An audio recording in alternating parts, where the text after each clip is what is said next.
हे दोस्तों, मैं चिराग एक और वीडियो के साथ। तो आज हम देख रहे हैं डिमांड एनालिसिस का पार्ट। पिछली वीडियोज़ में हमने बिजनेस इकोनॉमिक्स के सारे कॉन्सेप्ट कवर कर लिए थे। 2 थियोरेटिकल कॉन्सेप्ट थे और एक एमसीक्यूज का पार्ट था। ठीक है, आज की वीडियो में हम देखेंगे कॉन्सेप्ट ऑफ डिमांड और टाइप्स ऑफ डिमांड का पार्ट। फिर इसी टाइप से आपकी अगली वीडियोज़ में आएंगे जो पार्ट, वो क्या आएंगे, डिटर्मिनेंट्स ऑफ डिमांड, या जिसको आप बोलते हो फैक्टर इन्फ्लुएंसिंग डिमांड, जिसमें आपको पता है ना, इनकम भी होता है, प्राइस ऑफ रिलेटेड गुड्स भी होता है, टेस्ट एंड एक्सपेक्टेशन भी होता है, हैबिट, टेस्ट एंड हैबिट बोलते हैं, एक्सपेक्टेशन ऑफ फ्यूचर प्राइसेस भी होता है, जनरली गवर्नमेंट पॉलिसीज़ भी होती है। यानी इंडिविजुअल डिमांड के भी फैक्टर होते हैं और मार्केट डिमांड के भी फैक्टर होते हैं। फिर आपका लॉ ऑफ डिमांड आता है, जिसमें जनरली आप कर्व के थ्रू सारा पार्ट सीखते हो, जिसमें आपको पता है मूवमेंट भी आता है और शिफ्ट भी आता है। फिर आपको पता है कि इलास्टिसिटी ऑफ डिमांड भी आता है, उसमें आप प्राइस के थ्रू भी देखते हो, इनकम के थ्रू भी देखते हो। तो जनरली आप वो सारा पार्ट कवर करते हो। फिर इसके अलावा अलग अलग टाइप होते हैं, जैसे पॉइंट इलास्टिसिटी, आर्क इलास्टिसिटी, अलग अलग होते हैं वो। तो वो सारा पार्ट कवर करेंगे। तो अराउंड इसकी 4 से 5, मेरे हिसाब से 5 वीडियो तो बनेगी ही बनेगी सबकी मिला के। पर बीच बीच में हम एमसीक्यूज कवर करते रहेंगे, जो भी क्वेश्चन है पास्ट ईयर के। जैसे डिमांड का टॉपिक हुआ 2 वीडियो हुए, तो उसके बाद हम डिमांड के क्वेश्चन कवर कर लेंगे। फिर कुछ जैसे लॉ ऑफ डिमांड से रिलेटेड पार्ट पूरा हो गया, उसके कवर कर लेंगे। ऐसे कवर करते रहेंगे 2-2, 3-3 वीडियो के साथ। ठीक है, तो अभी हम देख रहे हैं सबसे पहले कॉन्सेप्ट ऑफ डिमांड का पार्ट, फिर देखेंगे टाइप्स ऑफ डिमांड आज की वीडियो में। तो ये शुरू में जो आपको कंटेंट दिख रहा है, ये वाला पार्ट, और चाहे आप ये भी बोलोगे तो ज़रूरी नहीं आपको पढ़ना, क्योंकि सारा पार्ट नीचे आएगा और ये इतना इंपॉर्टेंट नहीं है, तो मैंने ऐसे ही कवर कर लिया। ठीक है, क्योंकि आपने अमाउंट दिया है, आप पेड सब्सक्राइबर हो एक तरीके से बोल सकते हैं, तो आपको कंटेंट ज़्यादा मिलना चाहिए। मजाक कर रहा हूँ, सबको ही मिलता है, लेकिन क्या होता है कि अब यूट्यूब पे का क्या डालते हैं, कम डालते हैं वीडियो, क्योंकि नहीं तो अगर मैं यहीं पे यूट्यूब पे डालने लग जाऊँगा वीडियो, तो फिर पेड और जो फ्री है उसका क्या फ़र्क रह जाएगा। तो आपको बेनिफिट मिलना चाहिए, क्योंकि आप उस हिसाब से क्या कर रहे हो, आपने अमाउंट दिया है तो उस हिसाब से आपको सर्विस भी मिलेगी। तो यहाँ पे देखो बोल रहा है कि एक मार्केट क्या होता है, जहाँ पे इंडिविजुअल, हाउस होल्ड, बिजनेस क्या करते हैं, गुड्स या सर्विसेज को खरीदने बेचने में लगे हुए हैं, अलग अलग मोड के थ्रू। अलग अलग मोड क्या होते हैं, ऑनलाइन मोड भी होता है, फेस टू फेस भी होता है। आप मार्केट में जाते हो, वहाँ जाके खरीदते हो, मम्मी बोलती है बेटा सब्जी ले आ, सब्जी लेके आते हो। ठीक है, मम्मी बोलती है बेटा किराने से ग्रॉसरी आइटम लेके आ जा, तो वहाँ से लेके आते हो। तो इस तरीके से आप क्या करते हो, या मॉल में जाओ क्लोथ्स लेके आओ, या आप इलेक्ट्रॉनिक आइटम खरीदने गए। तो मार्केट में जनरली क्या करोगे, आप गुड्स खरीदोगे बेचोगे, तो आपको पता है कि उसमें 2 फोर्सेस होगी, डिमांड और सप्लाई। अपने टॉपिक्स में क्या है, सारा पार्ट डिमांड का है, तो हम डिमांड से रिलेटेड देखेंगे। अब ये बोल रहा है कि ये दो फोर्सेस जो होंगी, डिमांड और सप्लाई, एक तरीके से क्या डिटरमिन करती है कि गुड्स या जो सर्विस होगी उसकी क्या प्राइसेस होगी। सपोज करो अगर मेरी डिमांड बढ़ जाती है पर्टिकुलर, ठीक है, यानी मैं एक तरीके से सप्लायर हूँ, ये मान लो मैं सर्विस दे रहा हूँ आपको। तो अगर मेरी डिमांड बढ़ जाती है, आप दूसरों को ही बताते हो, तो क्या पता मैं उस हिसाब से अपनी प्राइसेस भी क्या कर दूँ, बढ़ा दूँ। क्योंकि आपको पता है कि जैसे जैसे क्या होती है, एक तरीके से डिमांड बढ़ती है, सप्लायर क्या करता है, सप्लायर अपनी प्राइस बढ़ा के और सप्लाई बढ़ाने की करेगा, तो मैं भी क्या करूँगा, अपनी प्राइसेस बढ़ाने की करूँगा। तो यही पार्ट आएगा सप्लाई में। तो आपको पता है कि सप्लाई में जनरली क्या होता है, डायरेक्ट रिलेशनशिप होता है, कि जैसे प्राइस बढ़ती है तो वो क्या करता है, और यूनिट ज़्यादा बेचने की करता है, ताकि वो मार्जिन ज़्यादा कमा सके। जबकि कस्टमर को क्या चाहिए, मैक्सिमम सेटिस्फैक्शन। तो वो क्या करता है, जैसे ही प्राइस कम होती है तो ज़्यादा डिमांड कर लेता है। आपको पता है कि 3 के साथ एक चीज़ फ्री हो रही है, आप 2 साबुन लेने गए, लेकिन 3 के साथ एक फ्री है, तो आप 4 उठा लाए। क्योंकि आपको क्या दिखा हुआ था उसमें कि 3 के साथ एक फ्री, लेने सिर्फ 2 गए थे या लेने सिर्फ एक गए थे। क्योंकि आपको पता है कि प्राइस जैसे ही कम हुई, ठीक है, चाहे एक फ्री हुआ तो प्राइस कम हुई ना, क्योंकि सिंगल खरीदते तो महंगा पड़ता। तो आपको पता है कि 3 के साथ एक फ्री, तो ये मान के चलो कि हर यूनिट की प्राइस कम हो गई, तो इसलिए आपने डिमांड क्या कर दी, ज़्यादा कर दी। ऐसा भी होता है। तो इस केस में बोल रहा है कि ये दोनों जो फोर्सेस है क्या करती है, क्रूशल रोल प्ले करती है गुड्स या सर्विसेज की प्राइस और मार्केट की साइज डिटरमिन करने में। आप जानते हो मार्केट जनरली है ना, जो पढ़ रहे हो आप, मीनिंग वो नहीं होती। मार्केट तो क्या है, एक तरीके से वास्ट बोल सकते हैं, टर्म हो सकती है, क्योंकि उसमें बहुत सारे पार्ट आते हैं। आपको पता है शॉर्ट टर्म मार्केट भी होता है, वेरी शॉर्ट टर्म भी होता है, लॉन्ग रन भी होता है, कॉस्ट के अकॉर्डिंग। ठीक है, अलग अलग रीजन के अकॉर्डिंग भी होता है, लोकल होता है, इंटरनेशनल होता है।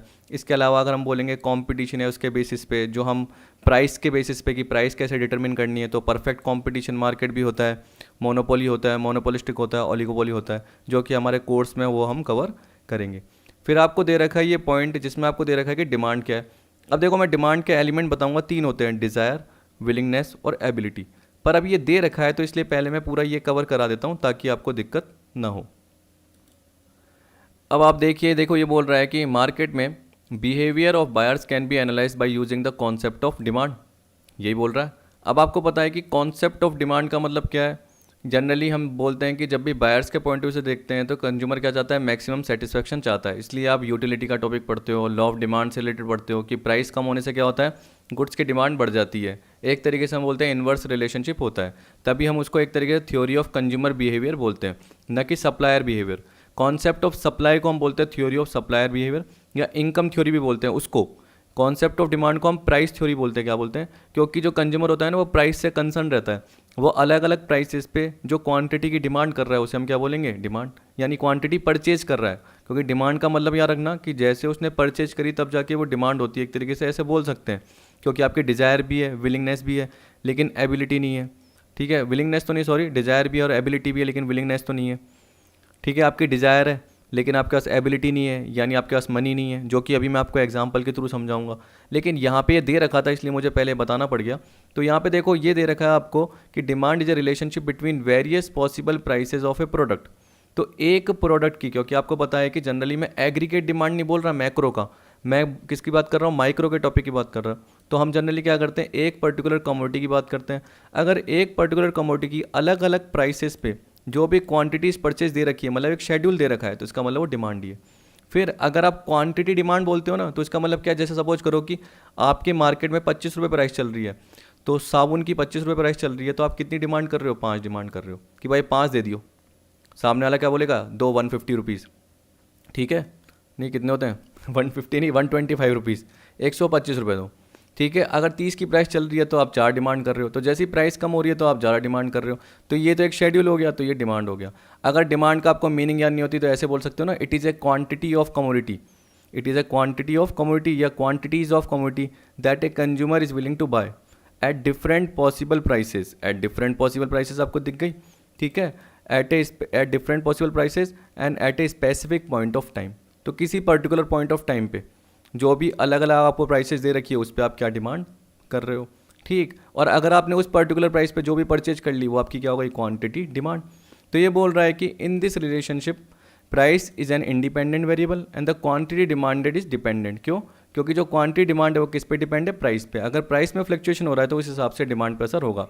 प्राइस बढ़ गई तो डिमांड कम हो गई। समझ गए। In simple term demand can be defined as the quantity of product that a buyer desires to purchase at a specific price and time. लेकिन जो मैंने आपको थियोरटिकली मीनिंग बोली ना, मुझे ये सही लगती है समझने में, या आप है ना इकोनॉमिक्स की 11th-12th की बुक देखते हो जैसे भी आपकी, उसके हिसाब से आपको ये दिख जाती है। इट इज़ ए, ये बोला demand can be defined as a quantity of a product an individual is willing to purchase at a specific point of time. अब देखो एन इंडिविजुअल की जगह अगर आप क्या बोलोगे, all consumers is willing to purchase at a specific point of time, तो उस केस में आप क्या बोल दोगे, वो मार्केट डिमांड हो जाएगी। तो एक होती है इंडिविजुअल और एक क्या होती है, मार्केट होती है।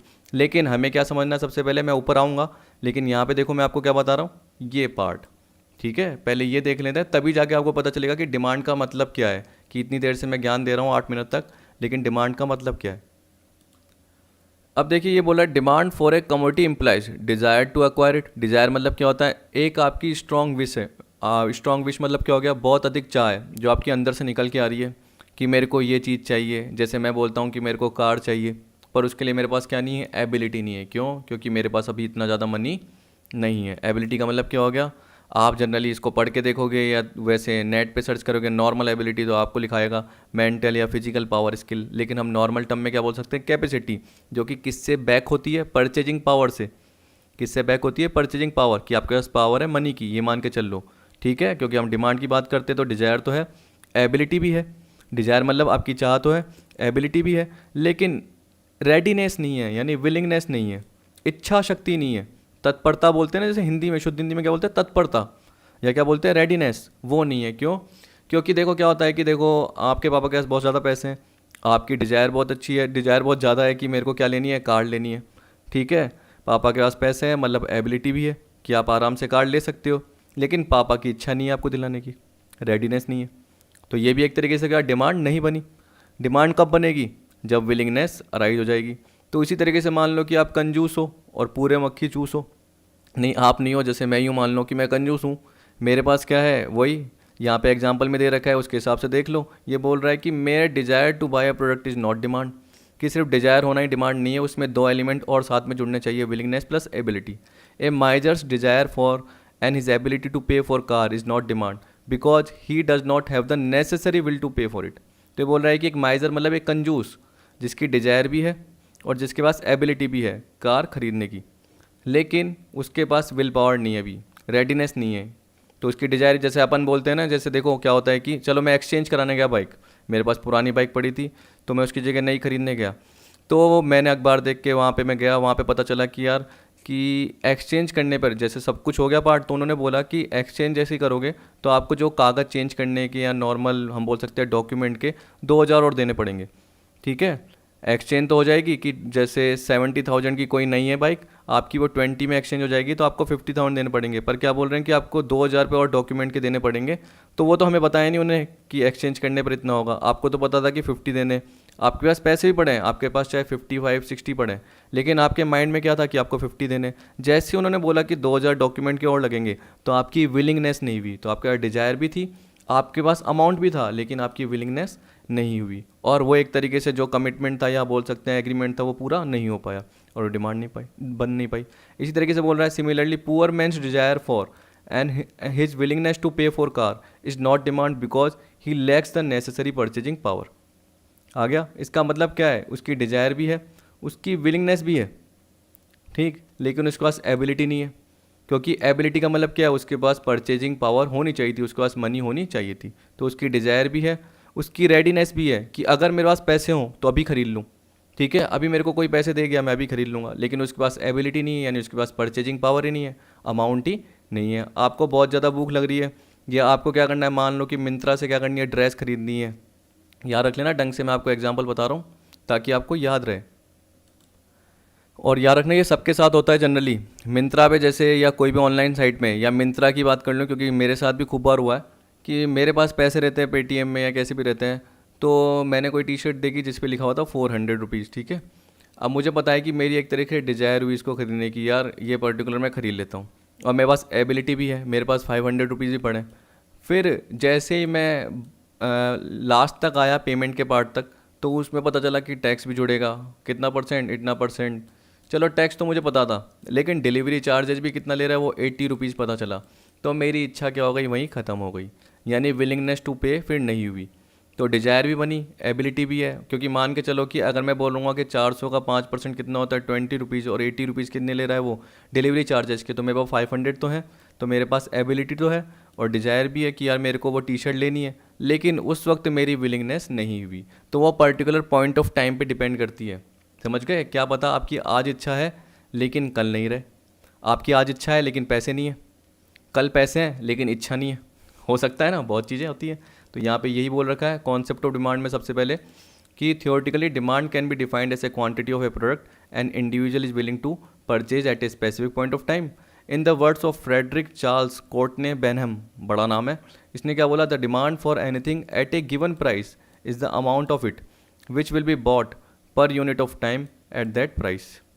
ठीक है, तो यहाँ पे क्या बोल रहा है कि the demand for anything at a given price is the amount of it, मतलब कितना आप क्वांटिटी डिमांड कर रहे हो, कि 5 की प्राइस पे आप 20 डिमांड कर रहे हो तो 20 डिमांड वो अमाउंट है, विच will be bought per unit of time, मतलब स्पेसिफिक पॉइंट ऑफ टाइम पे आपने जो परचेज किया उस पर्टिकुलर प्राइस पे, कि 5 रुपये की प्राइस पे आप 20 की डिमांड कर रहे हो, 6 की प्राइस पे आप कितनी कर रहे हो, 18 की, 17 की, 16 की, मतलब कम की डिमांड कर रहे हो क्योंकि प्राइस बढ़ रही है। नॉर्मल वे में बोल रहा हूँ क्योंकि लॉ ऑफ डिमांड के कंटेक्स्ट में, ऐसे तो आप क्या बोलोगे सर 6 की प्राइस होगी जरूर थोड़ी डिमांड कम करेंगे, तो मैं क्या बोलूँगा वो तो टेस्ट एंड प्रेफरेंस और भी पर्टिकुलर फैक्टर्स होते हैं जिनको हम डिटर्मिनेंट्स बोलते हैं या फैक्टर्स बोलते हैं जो डिमांड को इन्फ्लुएंस करते हैं। तो डिमांड रेफर्स टू विलिंगनेस और effective desire for individual to buy a product supported by their purchasing power, मतलब एबिलिटी भी होनी चाहिए। तो विलिंगनेस तो है, डिजायर भी है, लेकिन साथ साथ परचेजिंग पावर भी होना चाहिए, मतलब एबिलिटी भी होनी चाहिए। Here effective desire is the quantity of commodity और service that is purchase at a given time period at a given price from the market. तो नॉर्मल पार्ट है, क्योंकि आपको देखो बोल रहा है कि डिजायर ऑफ द कमोडिटी और सर्विस क्या है, कि purchase at a given time, at a given time period at a given price from the market. तो टाइम पीरियड भी दे रखा है। तो देखो एक एग्जाम्पल मैंने ये कवर कराया, ठीक। अब आपको बोल रहा है कि the 3 term demand, want and desire are often use interchangeably, लेकिन बोल रहा है कि इसकी अलग अलग मीनिंग होती है, जो कि मैंने ऊपर भी बताया और यहाँ पे भी एक एग्जांपल मैंने कवर कर रखा है, चाहे आप देख लेना। चलो मैं आपको बता ही देता हूँ, 1 मिनट और लगेगा लेकिन आपको समझ में आ जाना चाहिए। अब देखो इसमें प्रॉपर दे भी रखा है ढंग से कि तीनों टर्म का मतलब क्या है। सपोज एक इंडिविजुअल है is willing to purchase a personal computer for his her work, willing to purchase it become his her desire, उसकी एक डिजायर बन जाती है।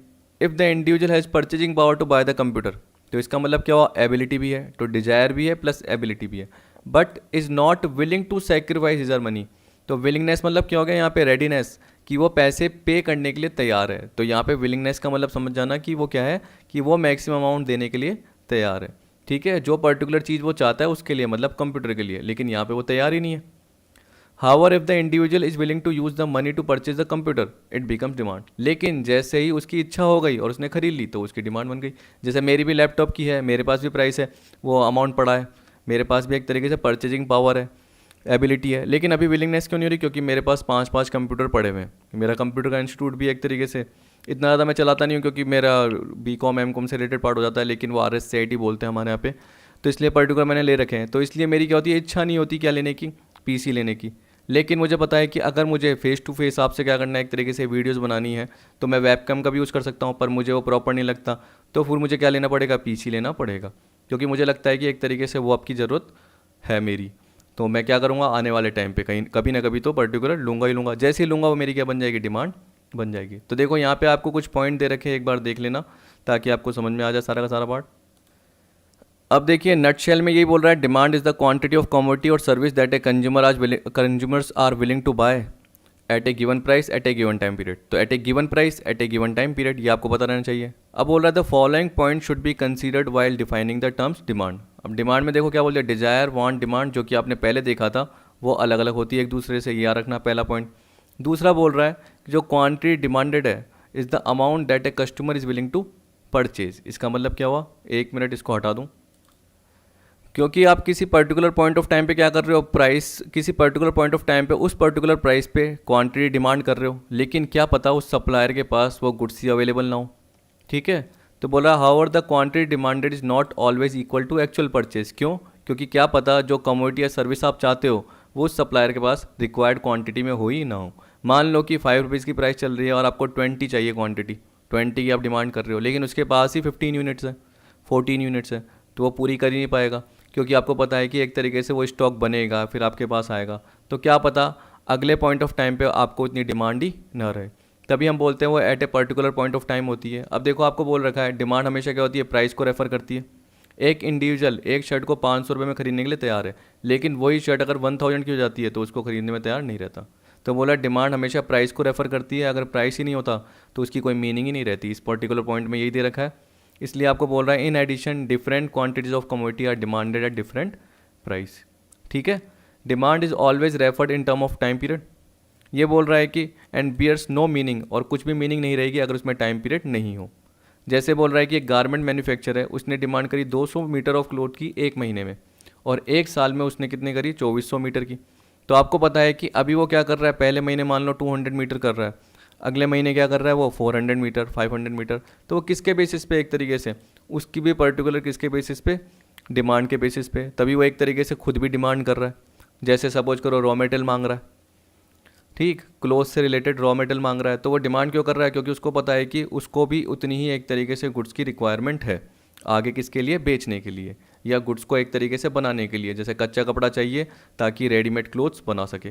Therefore the statement referring to demand for a commodity और service must include, 3 इसके की factor होते हैं, quantity to be purchase, the price, ठीक है, जिस पे एक कमोडिटी परचेज की जाएगी, और टाइम पीरियड जब कमोडिटी परचेज की जाएगी। क्योंकि आपको मैंने बताया कि आज आप डिमांड कर रहे हो, लेकिन क्या पता अगर वो गुड्स है ही नहीं आपके पास, और वो जैसे 4 दिन बाद आया, तो आप क्या पता वो पर्टिकुलर गुड्स परचेज ही ना करो, क्योंकि उस वक्त आपके पास क्या पता मनी ना हो। जैसे मैं एक बार FZ लेने वाला था, जो FG बोलते हैं ना, तो मेरी बहुत ज़्यादा इच्छा थी, लेकिन पर्टिकुलर उन्होंने बोला कि ये कलर अवेलेबल नहीं है।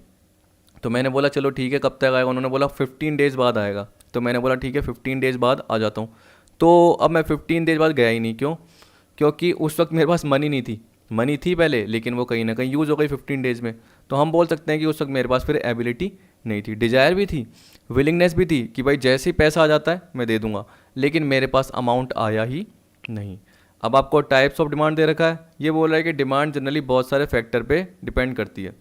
ये बोल रहा है कि एक पर्टिकुलर प्रोडक्ट के लिए कितने सारे कंज्यूमर्स हैं, प्रोडक्ट का नेचर कैसा है, पेरिशेबल है, ड्यूरेबल है, सेमी ड्यूरेबल है, वो पर्टिकुलर पॉइंट। जैसे आप वीट, राइस ये देखते हो आप, तो पर्टिकुलर थोड़े पॉइंट ऑफ टाइम के लिए चल जाते हैं, लेकिन आप मिल्क देखते हो तो 1-2 दिन में ख़राब हो जाता है।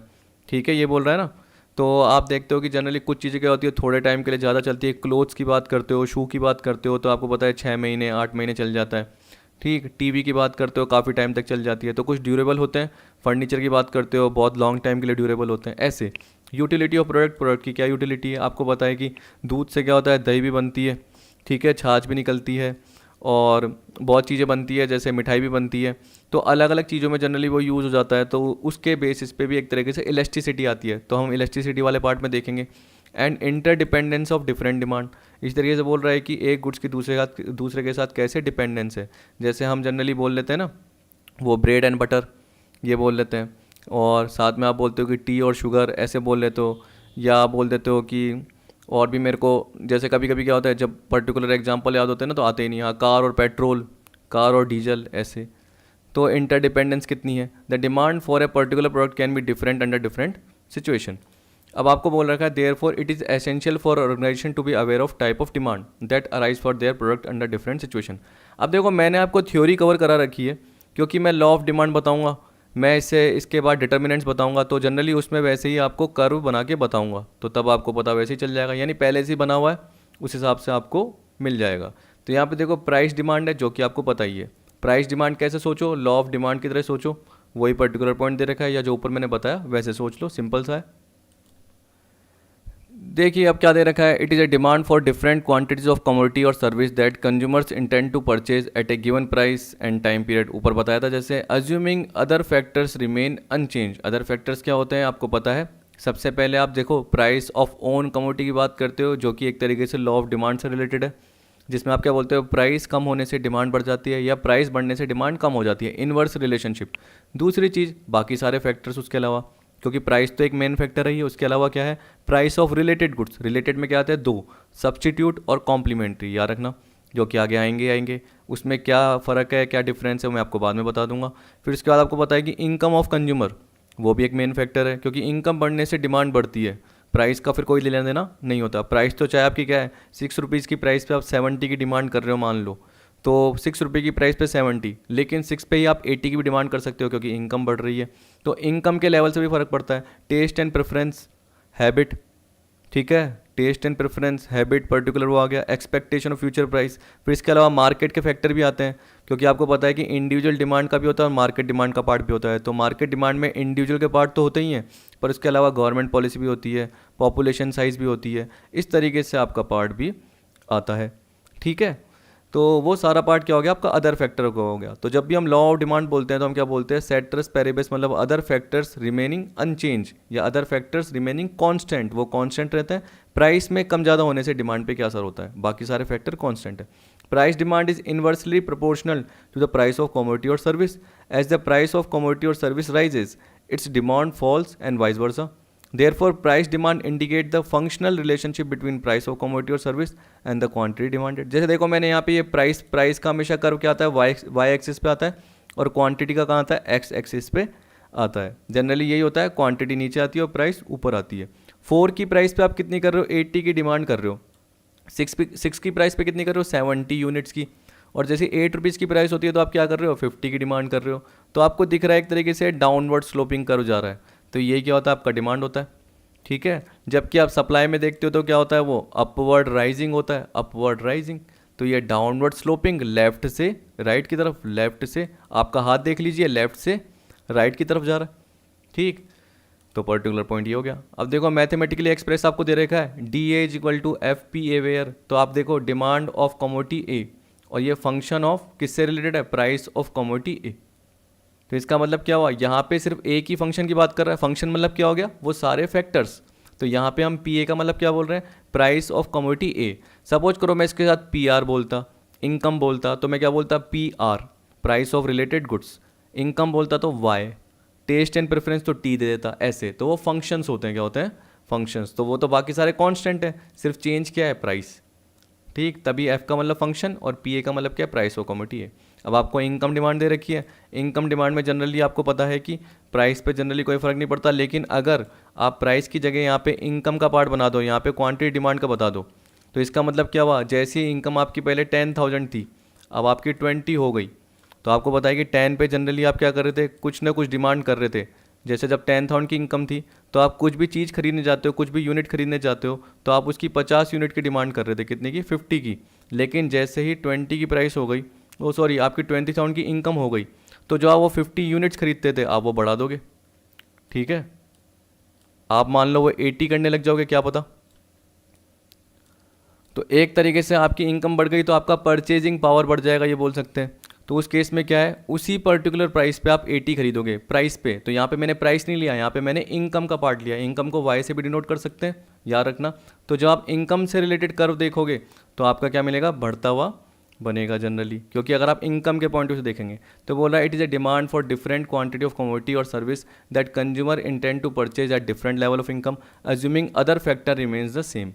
ठीक है, क्या बोल रहा है, other factor remain the same, क्योंकि मान लो कि अगर उस पर्टिकुलर पॉइंट पे इनकम बढ़ गई लेकिन उसके लिए आपका क्या हो गया, एक तरीके से टेस्ट एंड प्रेफरेंस ख़त्म हो गया, तो हम ये नहीं बोलेंगे कि एक तरीके से क्या होगी, डिमांड बढ़ेगी पर्टिकुलर उसी पॉइंट ऑफ व्यू पे, ऐसा नहीं होगा। और देखो यहाँ मैंने प्राइस का पॉइंट नहीं लिया। जब भी आप देखते हो कि पर्टिकुलर इनकम पे कोई भी कर्व आपको ऐसे दिखता है ना, तो याद रखना यहाँ पे इनकम का पॉइंट होगा ही होगा। ठीक है, अब प्राइस होता तो आप बोलते क्या होता, अगर प्राइस होता तो पर्टिकुलर आपको पता है कि उसी पॉइंट पे उसी प्राइस पे आप एक और डिमांड कर रहे हो, तो वो तो क्या होगा, नॉर्मल आपका सीधा सीधा कर्व बनेगा ना। लेकिन हम क्या बोल रहे हैं, यहाँ पे हमने प्राइस की जगह इनकम रखी है, क्या रखी है, इनकम रखी है, याद रखना। तो इस तरीके से आगे आपको आता जाएगा जब मैं आपको इनकम इलास्टिसिटी वाला पार्ट बताऊंगा। Generally demand for a commodity और service increases with increase in level of income of individual except for inferior goods. तो देखो यहाँ पे इन्फीरियर गुड्स आ गया। जनरली मैंने बोला था कि आपका अगर particular taste and preference change नहीं हो जाता तो इन्फीरियर गुड्स जैसे होते हैं ना, वो घटिया क्वालिटी के होते हैं, ये मान के चलिए। आपने पीली मटर सुनी होगी, आप बोलोगे सर नहीं सुनी। छोले कुलचे खाते हो तो उसमें छोले थोड़ी होते हैं, 20-25 रुपए की जो प्लेट मिलती है, या दिल्ली में बहुत ज़्यादा फेमस है। दिल्ली में तो चलो क्या पता छोले देते होंगे, लेकिन है ना देखो वो पीली मटर होती है, वो सस्ती होती है, आपने सुना होगा। वैसे ही आपने कोर्स ग्रेन सुना होगा। ठीक है, कोर्स ग्रेन मतलब ज्वार बाजरा। तो ये बोलते हैं कि जनरली क्या आप कंज्यूम नहीं करते, आप क्या करते हो, वीट कंज्यूम करते हो, क्योंकि आपकी कैपेसिटी है। लेकिन जो कई जगह आप देखोगे राजस्थान के ऐसी जगह पे जहाँ पे एक तरीके से बोल सकते हैं ये ज्वार बाजरा पर्टिकुलर लिया जाता है या इन्फीरियर गुड्स लिया जाता है, इसका मतलब क्या हो गया, वो पीली मटर ली जाती है। क्यों ली जाती है, क्योंकि आपका परचेजिंग पावर नहीं है। लेकिन जैसे आपकी इनकम बढ़ती है तो आप उस इन्फीरियर गुड्स को इग्नोर मारते हो और आप उस गुड्स की तरफ बढ़ते हो जो बाकी सारे कंज्यूमर एक तरीके से कंज्यूम करते थे, जो नॉर्मल पीपल कंज्यूम करते थे, तो आप भी कंज्यूम करोगे क्योंकि आपका भी इनकम का लेवल बढ़ा। तो जब इन्फीरियर का पार्ट आएगा तब इन्फीरियर से रिलेटेड एग्जाम्पल देखेंगे। ठीक है, therefore demand and income are directly proportional to normal goods whereas the demand and income are inversely proportional to inferior goods. जैसे अभी मैंने आपको बताया था कि बढ़ेगी, उसकी जगह मान लो कम होगी। क्यों, क्योंकि जैसे ही इनकम आपकी बढ़ जाती है तो मान लो कि इस इनकम पे आप यहाँ पे इतनी डिमांड कर रहे थे, मान लो कितनी यूनिट की, 80 यूनिट की, या मान लो कि आप एक तरीके से क्या कर रहे थे, 80 किलोज मांग रहे थे, 80 केजी। लेकिन जैसे इनकम आपकी 10 की जगह 20 हो गई तो आपने उसकी कम कर दी। तो कभी भी अगर आपको लग रहा है तो पहले कर्व बना के देख लो, आपको आराम से पता चल जाएगा कि पर्टिकुलर पॉइंट क्या हुआ है। देखो कम हो रहा है तो ये कम होता हुआ होता है और ये बढ़ता हुआ होता है। तो यहाँ पे देखो ये कम हो रहा है, 80 से कहाँ आ रहा है, क्या पता आप 60 केजी की डिमांड कर रहे हो। ठीक है, आप नहीं कर रहे तो हम किसकी बात कर रहे हैं, इकोनॉमी की बात कर रहे हैं। तो हम पर्टिकुलर कंज्यूमर के पॉइंट ऑफ व्यू से देख रहे हैं कि आपने तो क्या कर दिया, अपनी डिमांड दूसरी जगह शिफ्ट कर दी कि मुझे ये चाहिए ही नहीं। तो आपको चाहिए नहीं तो डिमांड तो अपने आप ही कम होगी ना। आपको नहीं चाहिए, इसी तरीके से और भी कंज्यूमर्स को नहीं चाहिए होगी, क्या पता उनकी भी इनकम बढ़ी हो, क्या पता वो भी ये इन्फीरियर गुड्स नहीं खरीदना चाहते हो, तो डिमांड तो कम होगी ही होगी। इसलिए एक तरीके से क्या बोल रहा है, इनकम बढ़ती है तो इन्फीरियर गुड्स की क्या होती है, डिमांड कम होती है। इनकम बढ़ती है तो नॉर्मल गुड्स की डिमांड क्या होती है, बढ़ती है। नॉर्मल गुड्स की डिमांड बढ़ती है, लग्जरी गुड्स की भी बढ़ती है, याद रख लेना। ठीक, आप फर्नीचर, आप ज्वेलरी वेलरी जो भी करते हो, इनकम बढ़ती है तो वो भी एक तरीके से गोल्ड ये परचेज करने लग जाते हो। मैथमेटिकली आपको क्या दे रखा है, देखो ये रहा, D A is equal to function of Y. Y का मतलब क्या होता है, इनकम। इनकम किसकी है, कंज्यूमर ए की। ठीक, तो देखो क्या बोला है, डी ए मतलब डिमांड फॉर कमोडिटी है, फंक्शन वाई ए का मतलब क्या हो गया, इनकम ऑफ कंज्यूमर ए। तो ये फंक्शन है एक तरीके से। फिर आपको फंक्शन मतलब क्या होता है, एक मैथमेटिकल फॉर्मूला है। क्रॉस डिमांड, क्रॉस डिमांड का क्या दे रखा है, देखिए जनरली इसमें वो क्रॉस डिमांड का मतलब क्या होता है कि एक पर्टिकुलर गुड्स की प्राइस कम होने से हम बोल सकते हैं दूसरे गुड्स की डिमांड पे क्या असर हो रहा है, तो ऐसे हो गया। या हम बोल सकते हैं देखो कॉफ़ी की प्राइसेस बढ़ने से टी की डिमांड पे क्या असर हो रहा है, टी की प्राइस तो वही है। कॉफ़ी के जो कंज्यूमर थे वो कहाँ शिफ्ट हो जाएंगे, टी की तरफ आ जाएंगे। क्यों? क्योंकि कॉफ़ी की प्राइसेस बढ़ने की वजह से कुछ कंज्यूमर ऐसे इनकम के लेवल पे थे कि भैया वो अफोर्ड नहीं कर पा रहे थे क्योंकि महंगी हो गई चीज़ें। तो उन्हें क्या लगा, महंगी हो गई तो हम क्या करते हैं, टी ले लेते हैं अब। क्योंकि हम तो कॉफ़ी पीते थे लेकिन कॉफ़ी की प्राइसेस महंगी हो गई तो कॉफ़ी की डिमांड कम हो जाएगी, लेकिन टी की उसी प्राइस पे डिमांड बढ़ जाएगी। समझ गए? तो एक तरीके से वो क्या हो गया, क्रॉस डिमांड का पार्ट हो गया। तो ये बोल रहा है कि जनरली इस तरीके से इसमें क्या बोल रहा है, it refer to demand for different quantities of a commodity और service whose demand depend not only on its own price but also the price of other related commodity और सर्विस। इसमें अदर रिलेटेड का मतलब क्या हुआ, मेरे example में coffee कि कॉफ़ी की प्राइसेस जैसे ही बढ़ गई, कॉफ़ी की प्राइसेस जैसे बढ़ गई तो मेरी प्राइसेस तो नॉर्मल थी, मेरी प्राइसेस तो ना बढ़ी थी ना कम थी मान लो, लेकिन मेरी डिमांड क्यों बढ़ी, क्योंकि कॉफ़ी की प्राइसेस बढ़ने से कॉफ़ी के जो कस्टमर थे उन्होंने डिमांड कम कर दी कॉफ़ी की, और कहाँ पे आ गए, वो टी की तरफ आ गए, और टी की डिमांड क्या हो गई, बढ़ने लग गई। समझ गए? यहाँ पे जनरली एग्जांपल टी कॉफ़ी आता है आपको याद, लेकिन आप वो भी देख सकते हो कि सनफिस्ट बिस्किट और ब्रिटानिया के बिस्किट, ऐसे आप देख सकते हो, लेज़ और अंकल चिप्स देख सकते हो। तो इस तरीके से बहुत सारे आपको एग्जांपल दिख सकते हैं। नाइकी और रिबॉक के शू देख सकते हो, तो आप नाइकी भी पहनते हो रिबॉक भी पहनते हो, लेकिन आपकी प्रेफरेंस क्या है, नाइकी। लेकिन नाइकी की प्राइसेस क्या हो गई, नाइकी शू की प्राइसेस क्या हो गई, आपकी बढ़ गई।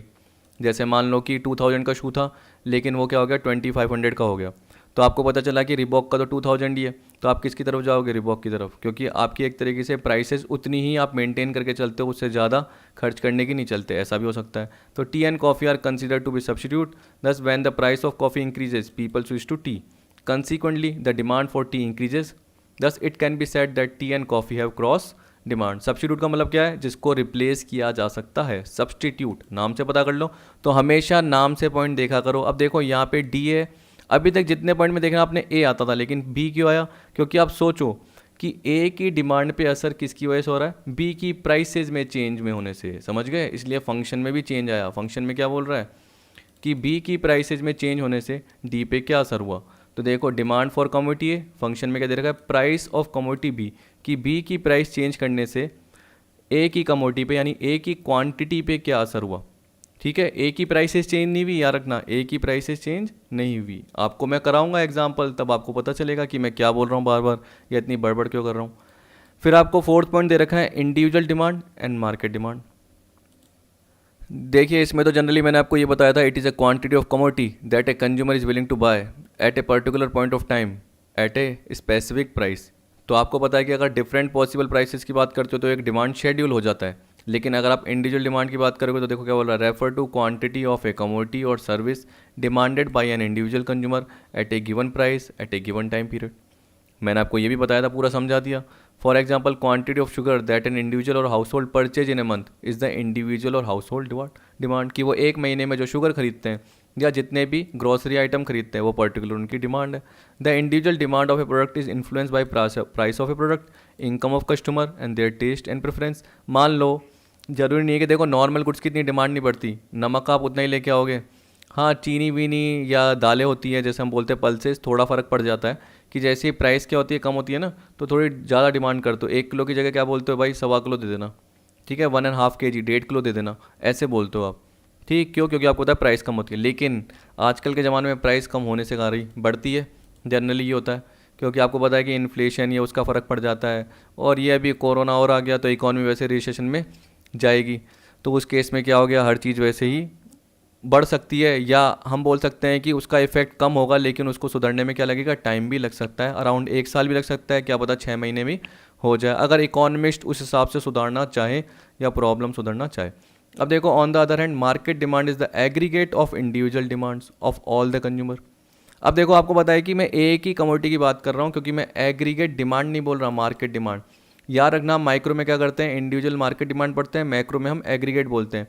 जब हम शुगर की बात कर रहे थे तो शुगर अगर एक कंज्यूमर की बात कर रहे थे तो वो इंडिविजुअल डिमांड थी, लेकिन अगर 4 कंज्यूमर, जैसे एक कंज्यूमर 30 kg ले रहा है, एक 40 kg ले रहा है, एक 50 kg ले रहा है, एक 60 kg ले रहा है, तो टोटल मिला के क्या हो गई, वो मार्केट डिमांड हो गई। लेकिन शुगर के अलावा राइस भी ले रहे हो, वीट भी ले रहे हो, ठीक है, फर्नीचर भी ले रहे हो, मशीनरी भी ले रहे हो, कंप्यूटर भी ले रहे हो, सब कुछ ले रहे हो, बैग्स भी ले रहे हो, तो वो सारा पार्ट मिला के क्या होगा, एग्रीगेट डिमांड। तभी तो हम बोलते हैं वो मैक्रो लेवल पे किस पे है, जबकि किस पे, माइक्रो।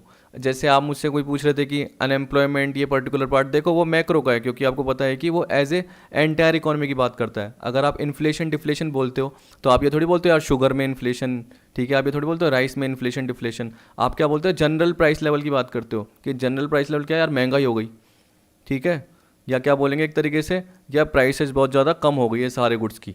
तो इसका मतलब वो पूरे इकोनॉमी के लेवल की बात की जाती है।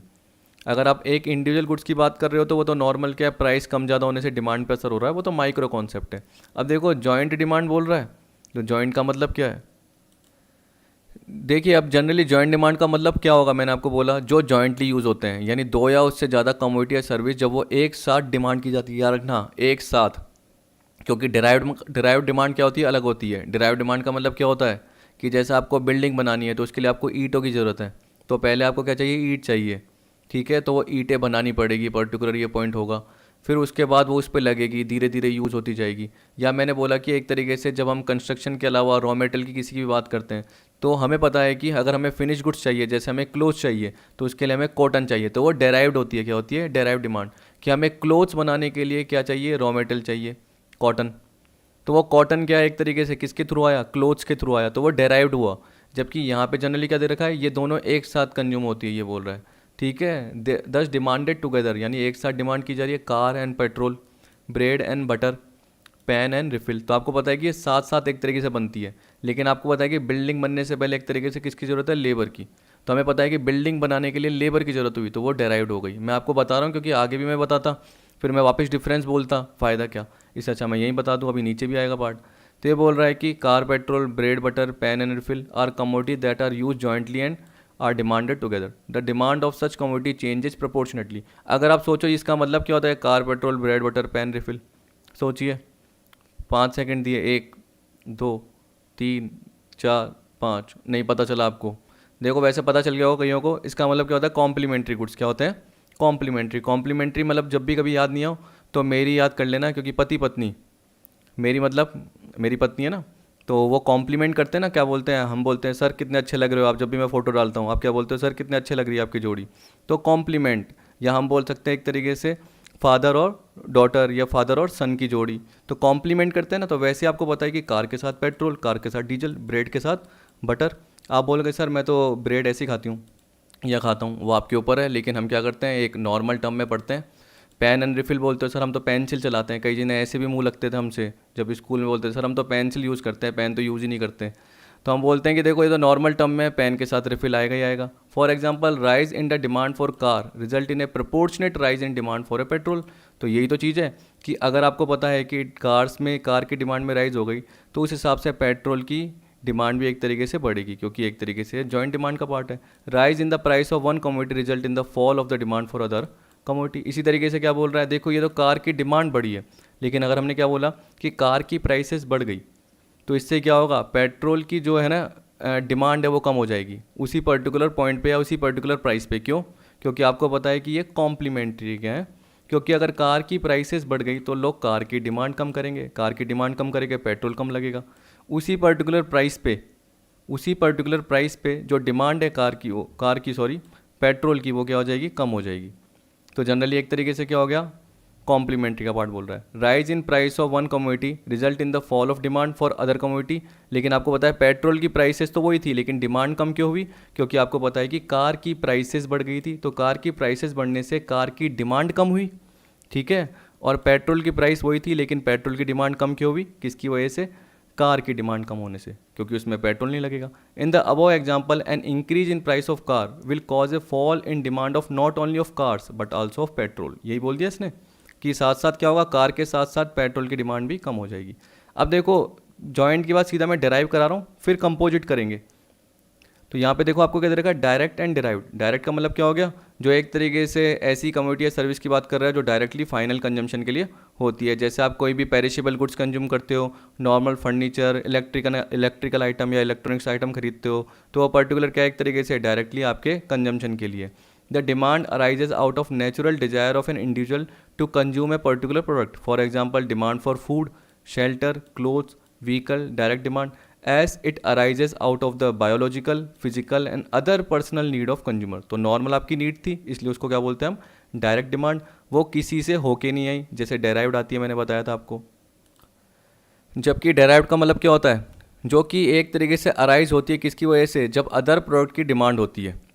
जब किसी अदर प्रोडक्ट की डिमांड होती है तो उसके थ्रू अगर दूसरे प्रोडक्ट की डिमांड डेराइव होती है तो उसे हम क्या बोलते हैं, डेराइव्ड डिमांड। यानी इसका एग्जांपल क्या समझोगे, demand for cotton to produce cotton fabric. तो इसका मतलब क्या हो गया कि जो ये डिमांड कॉटन की हुई है किसकी वजह से हुई है, कॉटन फैब्रिक की वजह से। मतलब अगर रेडीमेड क्लोथ्स आपको बनाने हैं तो आपको पहले कच्चा कपड़ा चाहिए होगा, कच्चे कपड़े के लिए क्या चाहिए होगी, कॉटन चाहिए होगी। तो आपको क्या पता चला कि रेडीमेड क्लोथ्स के लिए आपको कच्चा कपड़ा चाहिए, तो वो हो गई डेराइव्ड की कच्चा कपड़ा चाहिए, ठीक है, यानी रॉ मटेरियल चाहिए। रॉ मटेरियल के लिए क्या चाहिए, कॉटन चाहिए। तो एक और आपको क्या चाहिए, कॉटन चाहिए, जो कि एक तरीके से रॉ मटेरियल हो गया। और बीच में जो हमने बोल दिया कि जो कच्चा कपड़ा बना वो एक तरीके से इंटरमीडिएट भी हो सकता है। देखो वो अलग अलग पर्सन के यूज़ के हिसाब से है। अगर मैं कच्चा कपड़ा बेचता हूँ तो मेरे लिए एक तरीके से फाइनल गुड्स है, ठीक है। लेकिन अगर मैं मैन्युफैक्चरर हूँ और मैं क्या करता हूँ, कॉटन खरीदता हूँ, फिर उसको बनाता हूँ, फिर कहने का मतलब मैं एक तरीके से कच्चा कपड़ा बनाता हूँ, तो मेरा क्या हो गया, इंटरमीडिएट हो गया। फिर उसके बाद यानी सेमी फिनिश बोल सकते हैं। फिर जैसे ही मेरा रेडीमेड क्लोथ बना फिर वो मेरा फाइनल गुड्स होगा। तो ये बोला demand for cotton to produce cotton fabric is derived. Derived demand is applicable for manufacturer goods. तो जनरली याद रख लेना, अगर आपको कभी भी ध्यान नहीं आए तो मैन्युफैक्चर गुड्स के लिए डेराइव डिमांड होती है, क्योंकि आपके माइंड में आ जाएगा कि हाँ raw material, intermediate goods, building बनाने के लिए किसकी ज़रूरत है, सीमेंट की, ब्रिक की ज़रूरत है। तो ये साथ साथ थोड़ी काम आ रहे हैं, एक तरीके से जॉइंट नहीं बोल रहा है। एक तरीके से आपको पता है कि पहले पर्टिकुलर आपको वो बनाने पड़ेंगे, आपको पहले बनाने पड़ेंगे। आप बताओ कार बनाने के लिए पहले पेट्रोल बनाना पड़ेगा क्या, नहीं, वो जॉइंट है, वो एक साथ यूज़ हो रहा है। ब्रेड और बटर, आपको पता है कि ब्रेड अलग भी यूज़ हो सकती है और बटर अलग भी यूज़ हो सकते हैं, लेकिन लोग क्या करते हैं, एक साथ यूज़ करते हैं और उनकी डिमांड टुगेदर एक साथ हो रही है। जबकि इसमें क्या हो रही है, आपको पता है कि रॉ मटेरियल पहले चाहिए तब जाके फिनिश गुड्स बनेगा। तो फिनिश गुड्स के लिए आपको जो डिमांड चाहिए होगी उसे हम क्या बोलेंगे, डेराइव डिमांड। समझ गए। यहाँ पे देखो बोल रखा है such as raw material, intermediate goods और मशीन्स एंड इक्विपमेंट, वो क्या है, डेराइव डिमांड। कि प्रोडक्ट बनाने के लिए मशीन की ज़रूरत है, तो मशीन क्या एक तरीके से डेराइव डिमांड हो गई, ठीक। Apart from this the factor of production जैसे land, labour, capital and enterprise also have a derive demand. For example demand for labour, मैंने बार बार आपको बोला, in the construction of building is derive demand. तो बिल्डिंग को बनाने के लिए आपको लेबर की ज़रूरत है, तो जो लेबर है वो एक तरीके से क्या हो गई, आपकी डेराइव डिमांड कहलाई, ठीक। कि बिल्डिंग बनाने के लिए जो आपको किसकी ज़रूरत है, लेबर की ज़रूरत है, ब्रिक्स की ज़रूरत है, सीमेंट की ज़रूरत है, ये सारा पार्ट आ गया। तो आपका हो गया है वैसे, बस ये बचा है लास्ट कंपोजिट डिमांड का पार्ट। अब देखो कंपोजिट का मतलब क्या हो गया, ऐसी डिमांड जिसके मल्टीपल यूजेस हैं। तो जॉइंट मतलब क्या हो गया, एक साथ। डेराइव मतलब क्या हो गया, जो किसी पर्टिकुलर हम बोल सकते हैं मैन्युफैक्चरिंग या रॉ मटेरियल की वजह से आपकी एक तरीके से डेराइव होती है। इसका मतलब उस पर्टिकुलर गुड्स की डिमांड किसी दूसरे गुड्स की डिमांड पे डिपेंड कर रही है, उसके थ्रू डेराइव होके आ रही है। और यहाँ पे कंपोजिट का मतलब क्या हो गया, एक ऐसी कमोडिटी जिसके मल्टीपल यूजेस हैं। जैसे इसने एग्जांपल दे रखा है स्टील, लेकिन अगर आपको एग्जांपल घर के हिसाब से याद रखना है तो मिल्क याद रख लेना, क्योंकि जब भी आप मिल्क खरीदते हो तो सबसे पहले अपन क्या करते हैं, दही, ठीक है। अपन क्या करते हैं, उसका मट्ठा बना के अलग से छाछ रखते हैं, तो दही, छाछ। इसके अलावा अगर मिठाई बनानी है, स्वीट्स, तो स्वीट्स भी बना लेते हैं। तो उसका अलग अलग यूज़ हो सकता है। तो वो एक तरीके से क्या हो गई आपकी composite. For example demand for steel is a result of its use for various purpose, जैसे बर्तन बनाने के लिए, कार की बॉडीज़, पाइप्स, कैन एटसेट्रा, ठीक। अब यहाँ पे क्या बोल रखा है आगे। अब वैसे तो मैं आपको इलास्टिसिटी ऑफ डिमांड में भी ये जनरली बताता, एग्जांपल आता, लेकिन आप ये बता दीजिए अभी की, अगर मैं बोलता हूँ कि स्टील की प्राइसेस बढ़ गई तो यूटेंसिल्स की प्राइसेस बढ़ेगी या नहीं बढ़ेगी, बढ़ेगी। कार की बॉडीज़ में वो स्टील लगेगा तो कार की प्राइसेस बढ़ेगी या नहीं बढ़ेगी। पाइप्स, तो आपको पता है कि कंस्ट्रक्शन के काम में लगेगा, मान लो पाइप्स, तो बिल्डिंग की कॉस्ट बढ़ेगी या नहीं बढ़ेगी, बढ़ेगी। स्टील के गेट्स भी आते हैं, तो आपको पता है कि वो गेट्स भी कंस्ट्रक्शन के पार्ट में लगता है या कहीं ना कहीं यूज़ होते हैं, केन्स बनते हैं स्टील के। तो हर चीज़ क्या होगी, महंगी होगी ही होगी, जो इससे रिलेटेड स्पेसिफिक वो स्टील यूज़ हो रहा है। अगर प्राइसेस कम हो गई तो उस केस में क्या हुआ, वो चीज़ें भी सस्ती हो जाएगी, क्योंकि स्टील की प्राइस सस्ती, तो स्टील जहाँ जहाँ लग रहा है वो पर्टिकुलर कमोडिटी भी क्या हो जाएगी, सस्ती हो जाएगी। तो ये बोल रहा है in the case of commodity और service having composite demand a change in price result in large change in demand. This is because the demand for commodity और service would change across it various uses. क्योंकि बोल रहा है commodity की demand क्यों change हो जाएगी या सर्विस की, क्योंकि इसका बहुत सारे यूजेस हैं, अलग अलग यूजेस हैं। In the above example if the price of steel increases, price of other product made of steel also increases. In such a case people may restrict their consumption of product made of steel. तो उस case में क्या करेंगे, आपको पता है कि अगर प्राइस बढ़ गई तो स्टील से रिलेटेड जो भी चीज़ें हैं, बर्तन, वो महंगे हो जाएंगे। कार की बॉडी तो कार महंगी हो जाएगी, कार महंगी हुई तो क्या हुआ, कार की प्राइसेस महंगी, बर्तन महंगे, पाइप्स महंगे, तो डिमांड क्या हो जाएगी, थोड़ी कम हो जाएगी। या कंज्यूमर एक तरीके से क्या करेंगे, उसका लिमिटेड यूज़ करने लग जाएंगे, ज़्यादा एक्स्ट्रा यूज़ नहीं करेंगे। प्राइस सस्ती हो गई कि भाई चलो एक और पाइप ले लो, बाद में काम आ जाएगा, ठीक है। कार सस्ती है, चलो भाई डिमांड करने लग गए। तभी तो देखो इंटरेस्ट की रेट क्या होती है, उसी के बेसिस पे होती है। आपकी अगर इंटरेस्ट की रेटें सस्ती होती है तो लोग डिमांड करने लग जाते हैं। तो वो सारा इकोनॉमिक्स का कॉन्सेप्ट ही है। अगर इंटरेस्ट की रेट्स क्या होती है, महंगी होती है, तो लोग क्या करते हैं, डिमांड क्या करते हैं, कम करने लग जाते हैं लोन की, क्योंकि इंटरेस्ट की रेट्स क्या हो गई, महंगी हो गई, हम बोल सकते हैं। तो लोन क्या हो गया, एक तरीके से कम। अगर मैं बोलूँगा कि आपको 0% इंटरेस्ट पे मैं क्या कर रहा हूँ, होम फाइनेंस के थ्रू मोबाइल दिलवा रहा हूँ, तो आप देखोगे आजकल बहुत जने क्या करते हैं, 0% फाइनेंस में ले लेते हैं और फिर उसका इंस्टॉलमेंट ये पे करते रहते हैं। तो डिमांड एक तरीके से बढ़ गई। चाहे मोबाइल की रिक्वायरमेंट नहीं थी, लेकिन 5-5 महीने में, 6-6 महीने में, 1-1 साल में क्या करना है, जैसे इंस्टॉलमेंट पूरी, फिर नया ले लिया मोबाइल बेच के। क्यों? क्योंकि लोगों की इच्छा नहीं थी, लेकिन एक तरीके से आपको फोर्स कराया गया कि पर्टिकुलर आपकी जो है ना डिज़ायर, उसको एक तरीके से एबिलिटी के फॉर्म में बदला जाए। आपकी विलिंगनेस भी है, डिज़ायर भी है, लेकिन एबिलिटी के फॉर्म में कैसे बदला जा रहा है कि आपके पास प्राइस नहीं है, लेकिन आप दे दो आराम से, कैसे, इंस्टॉलमेंट में दे दो। तो आपको एक तरीके से क्या कर रहा है, किया जा रहा है, वो डिमांड के पार्ट में उसको बदला जा रहा है। तो आई होप आपको सारा पार्ट समझ में आ गया होगा। जो जो मैंने पर्टिकुलर बताने की कोशिश की है, जॉइंट और डिराइव्ड में क्या फ़र्क है, एक बार सोचने की करना, आपको पता चल जाएगा आराम से कि यार वो तो साथ साथ यूज़ हो रहे हैं, एक तरीके से हम बोल रहे हैं। और आपको पता है कि देखो पेट्रोल ऐसे थोड़ी बोल रहे हैं कि हम, कि पेट्रोल पहले बन रहा है फिर कार बनेगी, ऐसा थोड़ी है। जनरली आपको डिराइव का मतलब क्या पता चला कि ज़्यादातर वो पार्ट किस लिए काम आ रहा है, कि कॉटन बनेगा तब जाके ही तो कॉटन के कपड़े बनेंगे, ठीक है। ईंटें बनेगी तब जाके ही तो वो बिल्डिंग में लगेगी, लेबर होगा तब जाके ही तो वो बिल्डिंग को क्या करेगा, एक तरीके से बना पाएगा या कंस्ट्रक्शन का काम स्टार्ट कर पाएगा। मशीन होगी तब जाके ही तो कोई पर्टिकुलर प्रोडक्ट बनेगा। तो उस पर्टिकुलर प्रोडक्ट की डिमांड किस पे डिपेंड है, उस मशीन के बनने पे। जबकि यहाँ पे क्या है, दोनों एक साथ यूज़ हो रहे हैं, किसमें, जॉइंट में। Car and petrol, bread and butter, वैसे दोनों अलग अलग भी यूज़ हो सकते हैं, लेकिन दोनों का यूज़ क्या हो रहा है, एक साथ हो रहा है। ब्रेड और बटर, पैन एंड रिफिल, ये बोल रहा है ना। तो एक तरीके से बोल सकते हैं एक दूसरे के बिना वो अधूरे हैं, तो इसलिए उनकी डिमांड एक साथ की जाती है। क्योंकि रिफिल चलाने में दिक्कत होगी आपको, पेट्रोल का इतना ज़्यादा यूज़ नहीं हो पाएगा अगर सिंगल यूज़ बोलोगे। तो आपको पता है कि ज़्यादा यूज़ किसके साथ होगा, कार एंड पेट्रोल, उसके साथ ही होगा। ठीक, आई होप आपको सारा पार्ट समझ में आ गया होगा। वीडियो देखने के लिए थैंक यू। अगली वीडियो में क्या देखेंगे, डिटर्मिनेंट्स ऑफ डिमांड और लॉ ऑफ डिमांड का पार्ट। मेरे को लगता है कि मैं सारा का सारा पार्ट, चाहे मेरी 1 घंटे की वीडियो बने या 1.5 घंटे की बने, मुझे लगता है कि मेरे को सारा का सारा पार्ट अगली वीडियो में करा देना चाहिए। नहीं तो ऐसे तो क्या हो जाएगा, बहुत सारा पार्ट अपना रह जाएगा। ठीक है, तो वीडियो देखने के लिए थैंक यू।